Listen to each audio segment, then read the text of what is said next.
एक गांव में 4 ठग रहते थे। उस गांव से जो भी मुसाफिर निकलते थे वह उन्हें बेवकूफ़ बनाकर उनका सारा सामान और धन लूट लिया करते थे। पास के ही गांव में मोहन अपनी माँ के साथ एक छोटे से घर में रहता था। एक दिन मोहन ने अपनी माँ से कहा कि वह अपने दोस्त से मिलने दूसरे गांव जाना चाहता है। तब उसकी माँ ने उसे समझाया कि यदि तुम जाओगे तो रास्ते में 4 ठग हैं जो कि पूरा सामान और धन लूट लेते हैं, इसलिए मैं तो यही कहूँगी कि तुम मत जाओ। लेकिन मोहन नहीं माना और उसने अपनी माँ को कहा कि मुझे कोई ठग नहीं सकता। यह कहकर उसने कपड़े बदले और अपने घोड़े पे सवार होकर दूसरे गांव की तरफ निकल पड़ा। उसकी माँ ने उसे बहुत रोका लेकिन वह नहीं रुका। माँ के लाख मना करने के बावजूद मोहन अपने घोड़े पर बैठा और दूसरे गांव की तरफ चल पड़ा। जब वह रास्ते में जा रहा था तो देखा कि सामने एक खेत में 4 ठग खेती का काम कर रहे थे। चारों ठगों ने जब मोहन को घोड़े पे आते हुए देखा तो उन्होंने उसे ठगने का पूरा प्लान तैयार कर लिया। तब एक ठग ने मोहन को बोला, अरे सेठ जी, इतनी गर्मी है, इतनी तेज़ धूप है, आप कहाँ जा रहे हैं? तब मोहन ने कहा कि मुझे बहुत ज़रूरी काम है, अभी मेरे पास समय नहीं है, मैं आपसे बात नहीं कर सकता। जब मैं वापस लौटते हुए आऊँगा तो आपसे ज़रूर बैठकर बातें करूँगा। तब एक ठग ने मोहन को बोला, नहीं नहीं, बहुत गर्मी है, आप यहाँ बैठिए पेड़ के नीचे, थोड़ा विश्राम कीजिए, पानी पीजिए और थोड़ी देर के बाद चले जाइएगा, काम तो जीवन भर ख़त्म नहीं होगा। यह सुनकर मोहन घोड़े से नीचे उतर आया और वहाँ पेड़ के नीचे जाकर बैठ गया। ठग उससे इधर उधर की बहुत ही अजीब अजीब बातें करने लगे। तभी एक ठग ने मोहन से कहा, मैं आपको एक बात बताना चाहता हूँ। मोहन ने पूछा, हाँ बताइए। तब उस ठग ने कहा, लेकिन इसके लिए एक शर्त है। मैं जो आपको बात बताऊंगा अगर आपको सच लगी तो ठीक है, लेकिन अगर आपको झूठ लगी और वो बात आपने नहीं मानी तो आपको हम सबको 1,000 रुपये देने पड़ेंगे। तब मोहन चिंता में पड़ गया। उसने कहा, ठीक है बताइए। तब उस ठग ने कहा कि एक बार की बात है, मैं यहाँ पर अपने खेत में खेती कर रहा था और बड़ी अच्छी फसल हो गई थी। तभी 4 भैंसें आई और मेरे खेत में घुस गई। मैंने पूरा खेत छान मारा लेकिन मुझे चारों भैंसों में से एक भी भैंस नहीं मिली। उसके बाद मैंने सारी की सारी फसल काट दी लेकिन मुझे एक भी भैंस नहीं मिली।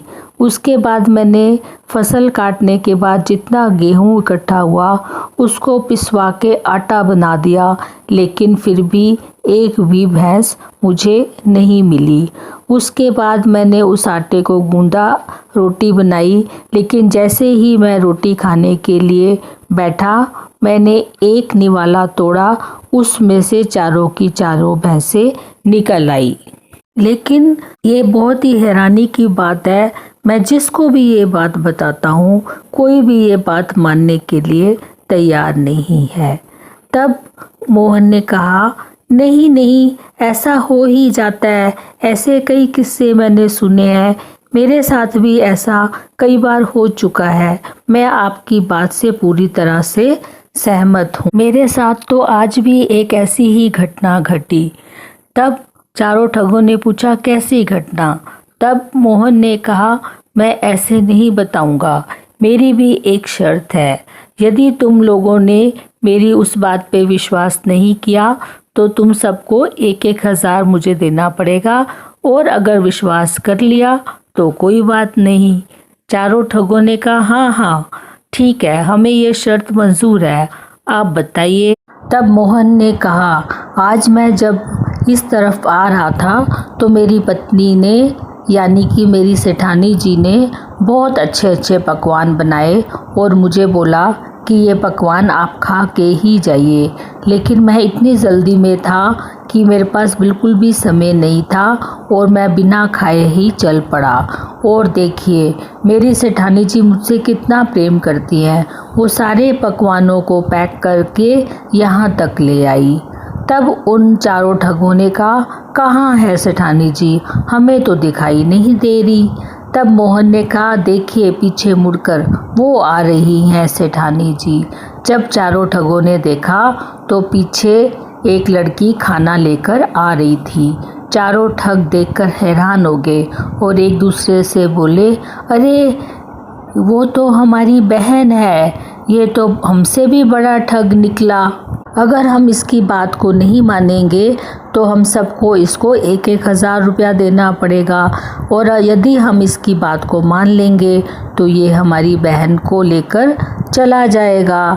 तब दूसरे ठग ने कहा, मेरी मानो तो हम इसके साथ अपनी बहन को भेज देते हैं, आज नहीं तो कल हमें अपनी बहन का विवाह तो करना ही है, और मुझे लगता है ये सेठ हमारी बहन को खुश रखेगा। दूसरे ठग ने कहा, हाँ अभी हम अपनी बहन को इसके साथ भेज देते हैं और अपनी बहन को सिखा देंगे, वो इसका सारा माल और सारा धन इकट्ठा करके भाग आएगी। इतने में वह लड़की वहाँ पहुँच जाती है। लड़की को देखकर मोहन ने कहा, अरे सेठानी जी आप आ गई, मैं तो बड़ी देर से आपका इंतज़ार कर रहा था। तब उस लड़की ने कहा, तुम कौन हो, मैं तो तुम्हें नहीं जानती। तब ठगों में से सबसे बड़े भाई ने कहा, बहन ये तुम्हारे पति हैं, तुम्हारा विवाह इनसे बचपन में ही हो गया था, इसलिए तुम इनके साथ जाओ। यह सुनकर मोहन ने उन ठगों से कहा, चलो अब मैं चलता हूँ मेरे प्यारे सालों, और वह उस लड़की को लेकर अपने घर की तरफ चल पड़ा। उसे जाते हुए देख सारे ठगों ने आपस में एक दूसरे से कहा, ये तो हमसे भी बड़ा ठग निकला, हमारी बहन को ही लेकर चला गया, हम इसे छोड़ेंगे नहीं। अगले दिन सुबह सुबह वह चारों ठग मोहन की घर की तरफ चल पड़े। जब वह घर पहुँचे तो मोहन और उनकी बहन ने चारों भाइयों का बहुत स्वागत किया और उन्हें बहुत अच्छा खाना खिलाया। सारी मेहमान नवाजी होने के बाद रात हो गई और वो सब लोग सो गए। जब सब लोग सो गए तो चारों भाइयों ने मिलकर मोहन को पलंग के साथ बांध दिया और उसे उठाकर एक नदी की तरफ चल पड़े। नदी की तरफ जाते जाते काफ़ी देर हो गई तो वो लोग थक गए।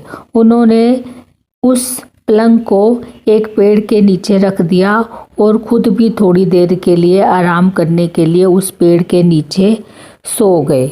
जब मोहन की आंख खुली तो उसने अपने आप को पलंग के साथ बंधा हुआ पाया। तभी वहाँ पर एक चरवाहा आया जिसके साथ बहुत सारी भैंसें थी। उसने जब मोहन को बंधे हुए देखा तो उसने पूछा, क्या हुआ, तुम्हें इस तरह से पलंग से क्यों बांधा गया है? तब मोहन ने कहा, क्या बताऊं, ये चारों भाइयों की एक बहन है जिससे मैंने शादी की थी। अब इनकी एक और छोटी बहन है जिसके लिए कोई रिश्ता नहीं मिल रहा और ये बहुत दिन से उसके लिए लड़का ढूंढ रहे हैं। अब ये मुझे बोल रहे हैं कि मैं इनकी छोटी बहन से भी शादी कर लूं, इसलिए ये मुझे बांधकर अपने घर ले जा रहे हैं और अपनी छोटी बहन का विवाह मेरे साथ कर देंगे। तब उस चरवाहे ने कहा, ऐसी बात है तो मैं शादी करने के लिए तैयार हूँ, मुझे भी कोई लड़की नहीं मिल रही है। तब मोहन ने कहा, ठीक है तुम आ जाओ, मैं तुम्हें अपनी जगह बांध देता हूँ, ये तुम्हें अपने घर ले जाएंगे और इनकी छोटी बहन से तुम्हारा विवाह हो जाएगा। इस तरह से मोहन ने अपनी जगह उस चरवाहे को पलंग से बांध दिया और वह एक पेड़ के नीचे जाकर छुप गया और सब कुछ देखने लगा।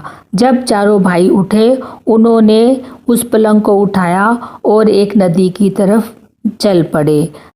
यह सब देखने के बाद मोहन ने सारी भैंसों को अपने साथ लिया और अपने घर वापस आ गया। चारों भाई चारों भाई उस चरवाहे को मोहन समझकर नदी में फेंक देते हैं और वापस मोहन के घर आ जाते हैं। जब वह मोहन के घर आते हैं तो देखते हैं वहाँ बहुत सारी भैंसें भी खड़ी हैं। वह मोहन को चारपाई पे बैठे देख हैरान हो जाते हैं और पूछते हैं, जीजा जी आप यहाँ कैसे, और इतनी सारी भैंसें कहाँ से आई। तब मोहन ने कहा, तुम लोगों ने मेरे साथ बहुत अन्याय किया है। तुमने मुझे नदी में एक किनारे पे ही फेंक दिया। अगर तुम थोड़ी और आगे गहरी जगह पे फेंकते तो मुझे और भी ज़्यादा भैंसें मिल जाती। जब मैं नदी में किनारे पे गिरा तो बस इतनी ही भैंसें थी जिनको लेकर मैं घर आ गया। तब चारों ठगों ने कहा, जीजा जी हमें भी भैंसें दिला दो।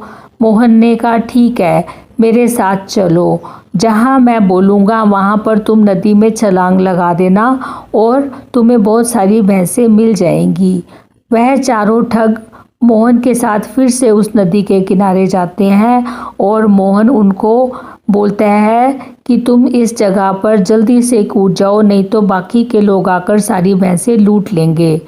मोहन की यह बात सुनकर चारों ठग नदी में छलांग लगा देते हैं और डूबकर मर जाते हैं। मोहन वापस अपने घर आ जाता है और मज़े से उनकी बहन और उन भैंसों के साथ रहने लगता है। तो मोहन निकला सबसे बड़ा ठग, ठगों का ठग। So this was a very funny story of today, just for entertainment purposes. I hope you would like it. Thank you so much.